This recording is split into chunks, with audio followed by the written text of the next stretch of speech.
I would like now to introduce our keynote speaker for tonight.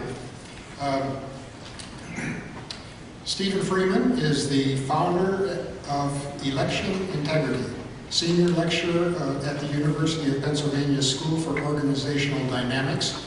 He's co-author of the book, was the 2004 Election Stolen, Exit Polls, Election Fraud, and Official Count. And he's also the author of Did California Really Ratify Prop 8? I'm sure he'll have some interesting ideas and some interesting thoughts for us. So will you please welcome Stephen Freeman.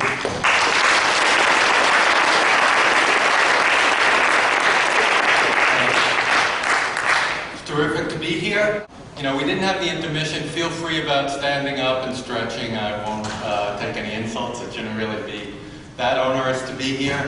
If you do leave and have to leave, there's an excellent article about this in Steve Hayes, by Steve Hayes in The Life Connection. You can pick up a copy, and pick up a copy of my book too. There are several copies sitting out there.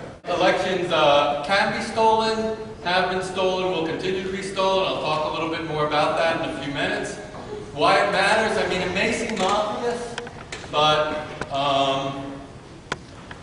really, you know, it's tremendous the amount of efforts that people put out in this group and throughout the country. But without, I mean, unless you have fair elections, then all of these other political endeavors are really cruelly in vain. You're not going to win on the ballot box on clean energy if, in fact, the elections are rigged. And abundant evidence indicates they are. Even more important, as if that weren't important enough, really all our rights depend on it. Without the right to vote and have that vote counted as cast, all your other rights can be voted away, and we've actually seen that in recent years, things that are shocking. Habeas corpus has been a principle for 1,000 years of English Anglo-American history, and now that's been taken away. There's no need to prove a crime before people can be charged with criminal activity and can be sentenced to places like Guantanamo Bay for 7, 8, 9 years. American voting processes. Now, they vary all over the place, but in large parts of the country, and most are some variation of this. You go into the voting booth, you push a button, something happens within 1 million lines of proprietary code, and out comes some result. Whether that has any relevance to how the votes are actually cast, you or I will never know. It's almost trivially easy to produce whatever fixed result you want. I mean, it's as simple as a first-year programming student going into these machines and saying on November 3rd, 2010, switch one out of every 10 votes from column A to column B. At 9 p.m., November 3rd, 2010, delete this line and the line before it. That's it. And that's what we count on. Now, even when they're paper and the things are counted by machines, it's still proprietary machines doing the counting. You do have the possibility of going back and auditing those ballots, but that's an expensive proposition. And even when it's done, it was done here in an election in San Diego. Busby, Bilberry, a group of local activists, including Karen here and Linda. I'm sorry, Linda. I don't know how to pronounce the last name. Montera. They did this, and they found all kind of errors. I mean, there were tremendous inaccuracies in that, but the judge said, well, it's moot anyway. He's already been sworn in. So that's the election system we have. You know, it sounds kind of abstract, the problems with electronic voting, but, you know, imagine a system like this. You know, in the early days of Indian democracy, the first election, there were a lot of illiterate untouchables.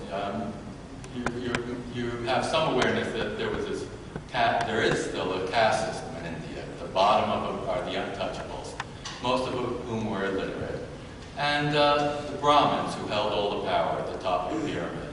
Now, Now, obviously, they were resisting giving up some of that power. So what they did in many of these rural elections, they would have the untouchable come up and say, well, you know, you can't vote, I'll vote for you. You tell me how you want to vote, and I'll fill in this thing. Don't worry, you can trust me. I mean, that was the system. And people say, well, why would we worry about electronic voting? Essentially, that's the system now. You are trusting those who own the voting machines. And it's a tiny group. It's one or two companies that own all these things. You are trusting them to record your vote. And you know, the remarkable thing is almost everybody who's looked at our voting system concurs elections can be stolen. It's almost not a matter of debate. There is a lot of resistance to acknowledging that elections have been stolen, and that's partly because it's so hard to ever get the data to know. But there's virtually no question that they can be. Okay, but there is in fact tremendous evidence that there have many, many fully documented instances of election theft. What do I have up there? Florida 2000, that was almost stolen in full view. What happened there with the recount. You know, the true story was never told. I mean, it was just remarkable. On September 12th, 2001, the story was going to be released about how that count had happened and what the result was. That date may strike a chord in your memory, and all of a sudden, nothing was reported. 2 months later, the story was buried with totally false headlines, like that the count proves that Bush would have won. I mean, if in fact the election had been carried out as prescribed by the Florida State Supreme Court, Gore would have won by 28,000 votes. I mean, it was only under the most extreme scenarios of not counting certain counties and things, that Bush might have prevailed.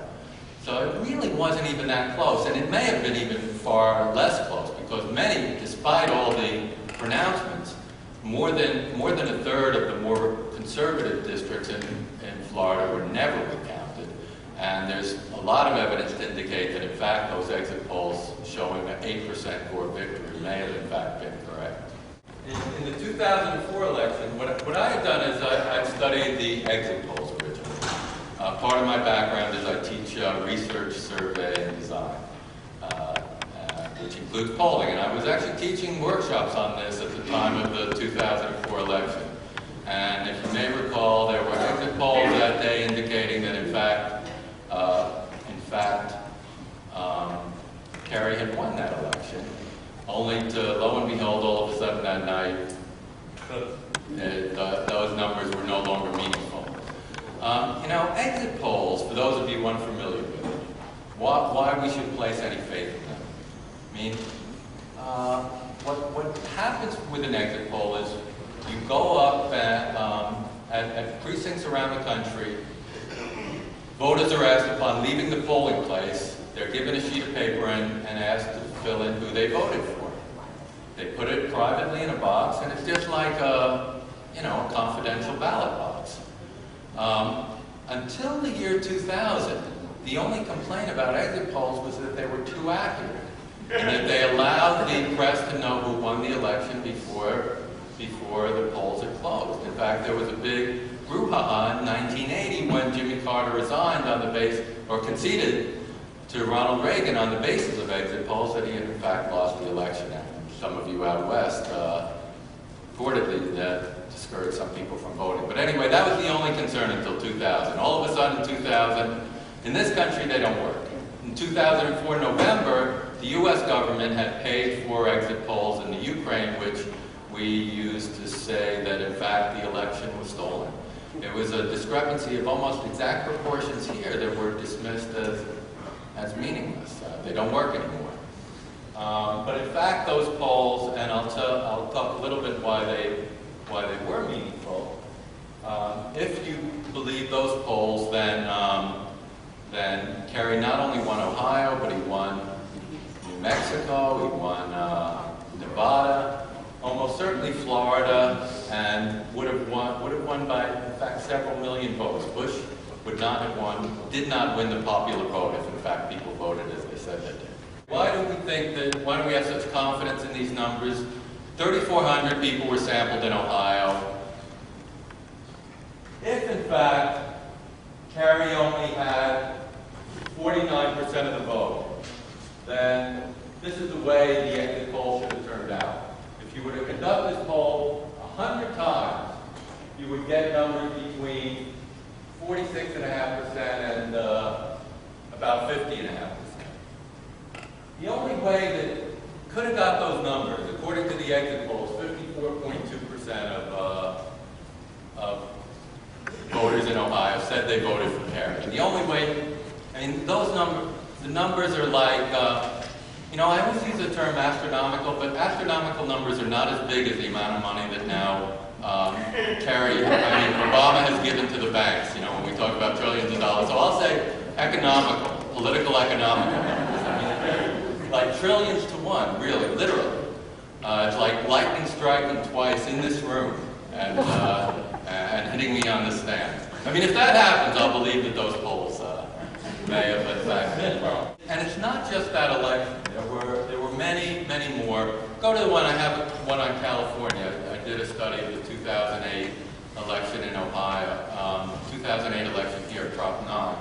I didn't take the exit polls ever at faith. I really looked at it. I mean, there's two hypotheses, right? There's a hypothesis that, in fact, the polls are wrong or that the count is wrong. That's the only two things. Either one is off or the other. And there are implications to the two. I mean, when I first started looking at this, I still couldn't believe that the election was stolen. I figured, where are the Democrats? Where's the media? Well, all of you who just listened to the talk before me know where the media was, but the Democrats, that's a whole book in itself, maybe my next one. But there are implications, right? If in fact the polls are wrong, I mean, the only way that the polls could have been wrong really was, and this is the official thesis, that what the pollsters said was, well, Kerry voters must not have participated at the same rate, right? Or that Kerry voters were happy to participate in the polls and Bush voters weren't. Bush voters didn't participate, right? Okay, that's possible, right? But there's logical implications of that. That means where there were more Bush voters, then you ought to see lower participation rates. I mean, that's really the only way, that's the explanation, right? Where there are more Kerry voters, higher participation rates. In fact, we have something different. The actual rates, it turned out that where Kerry voters predominated, response rates were slightly lower. Where Bush voters predominated, response rates were slightly higher. It's just completely inconsistent with that theory. There's other implications. If in fact the election was stolen, if the count was corrupt, then there are other implications. For example, in the swing states, where the election was really decided, you ought to see a bigger disparity, right? And in fact, we do. We see a much higher disparity, especially in the three states where the election was determined: Florida, Pennsylvania, and Ohio.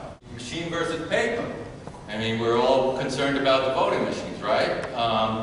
Well, in fact, where votes were cast on paper and counted manually by people, there was virtually no disparity between how people said they voted and the official results.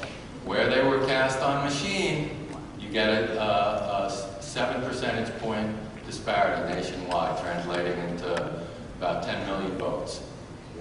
Okay. Okay.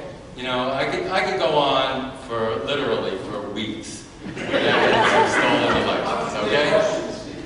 Let me move on to one or two more points before I take questions.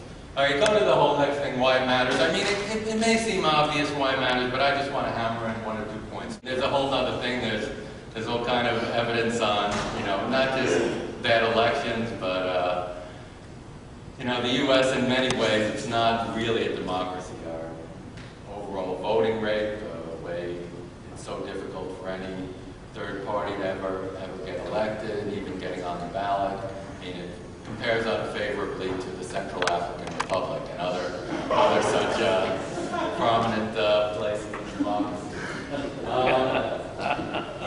So I was at a talk last night, and I mean, I have to thank Mark Price. He's a Republican. I forget what his position is. He's a prominent Republican here. And he appeared and he said, "Well, I mean, I'm kind of overstating his case a little bit, but he did say, well, why would somebody steal an election?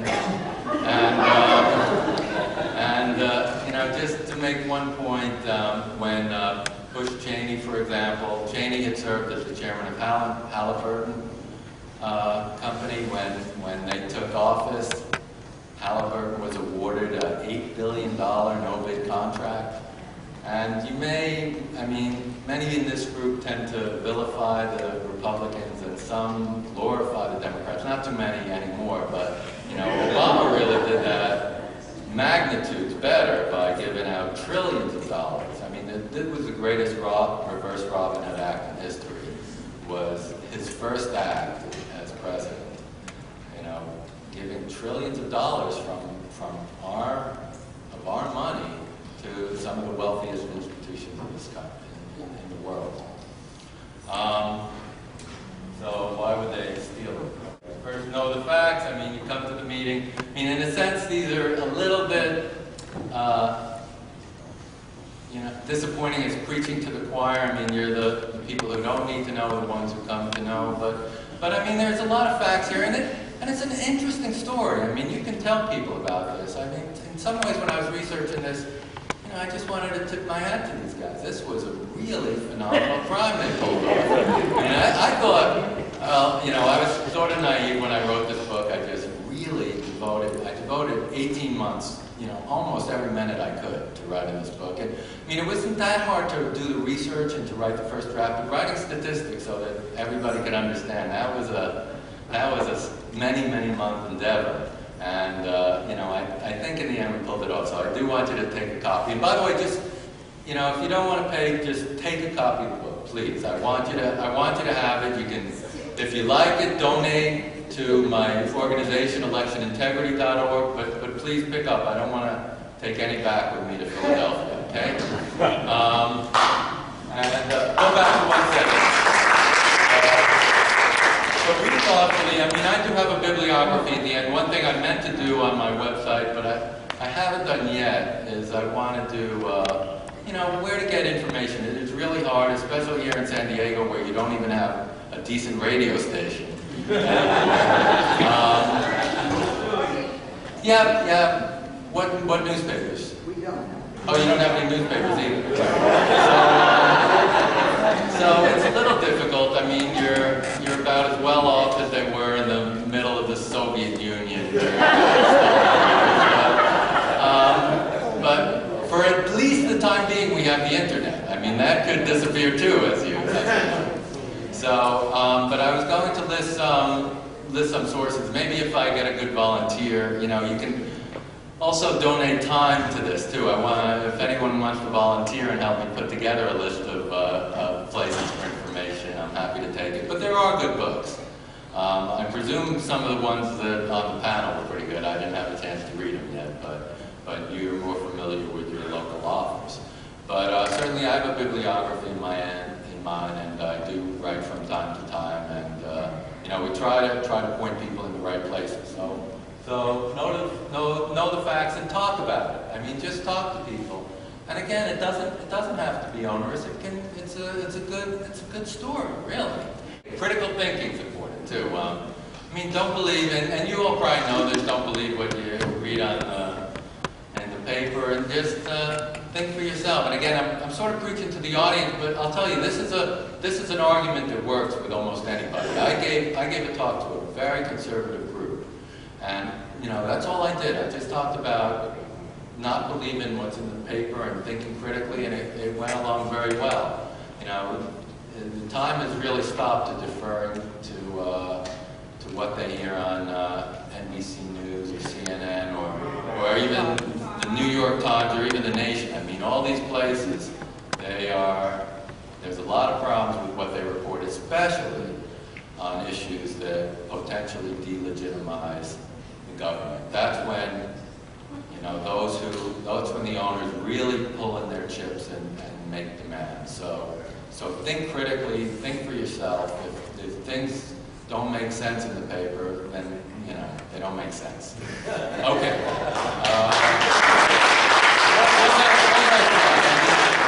I mean, why do this in a sense? Why? I mean, we can take this up, and I'm sure those of you who have put in lots of hours ask yourselves, you know, why am I doing this, or should I bother doing it anymore? And I'll just say for myself, you know, that it's nice to be able to do what you can do for this. And my strength is, I mean, I'm a good analytical thinker, I'm good with numbers, I'm okay talking, I'm getting a little better at it. And, you know, so I try to do what I can do, and, you know, so, you know, just ask the same from you. Do what you can do. You have extra resources. Excuse me? It's our lives and our kids' lives. This is what we have to be aware of. Right, okay, it's a believer here, good. For you, your family, your descendants. I was going to get to that one, too. And, I mean, it's also, there's also some rewards. I mean, there really is some in efficacy. I mean, you really can make a difference. I mean, in some ways it's a little scary, you know, that this argument that the election was stolen was like resting on my shoulders. You know, I had to defend this argument and make the point. You know, who am I to do it? But, you know, you can make a difference. You speak the truth, and you get out, and things can happen. And it's a good community. I mean, I've met so many really good people on this. It is not the same. I've taught most of my life in business schools, and, you know, I'll tell you, the people here are better. You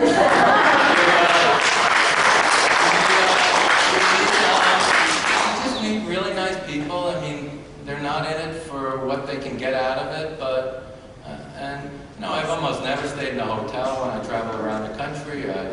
People put me up, and, you know, made a lot of good friends out of all this. And okay, that's it. Those are the points.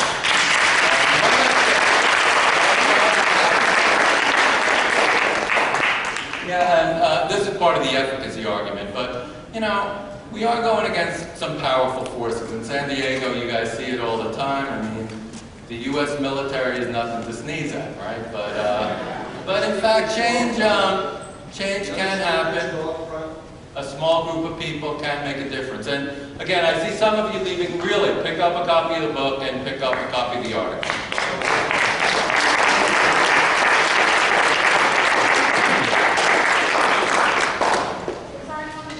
The other speakers go up front so everybody can take questions.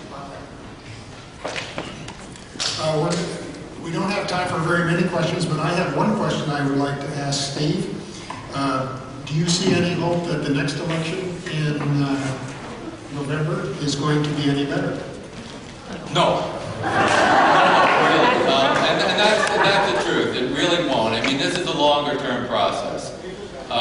You know, I did have one other slide. Abby, can you go back a couple? I should say a couple things that we are trying to do. I just want to say we are doing some things in election integrity to try to preserve elections, but it's a longer-term process. We're verifying our methods. We're showing the results, and I think, you know, the next elections won't be clean, but we have to affirm democracy, and in 2012, you know, maybe we can, or beyond that.